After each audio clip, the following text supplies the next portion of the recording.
I want to repeat a question that me and my colleagues have repeatedly asked you here over the last 4 months.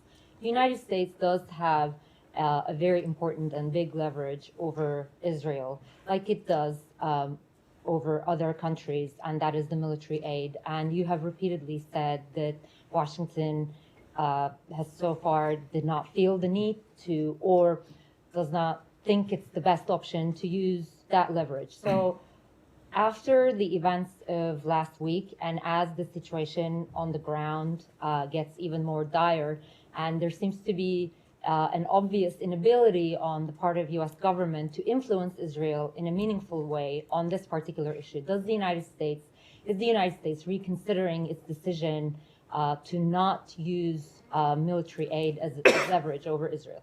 So again, we continue to support Israel's campaign to ensure that the attacks of October 7th can not be repeated. We have provided military assistance to Israel because it is consistent with that goal. The leadership of Hamas that planned and plotted October 7th continue to be at large inside Gaza.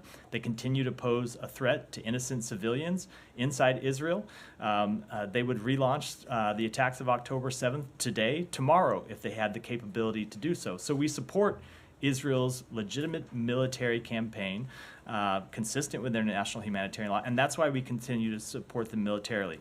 At the same time, we are incredibly concerned about the humanitarian situation, and that's why you've seen engagement at the highest levels of this government. And you all have heard this from me before, but it is the engagement by the president, the engagement by the secretary that ensured that Rafah was open in the first place, that ensured that Kerem Shalom was open in the first place, that hopefully is going to ensure another crossing opens in the north.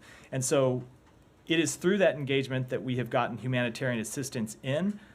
That is in no way to say that we're satisfied. We are very much not satisfied, and so we're going to build on the record that has proven somewhat successful, but very much needs to be expanded in getting more humanitarian assistance in, and we will engage directly with the Israeli government on that question. So that's a no.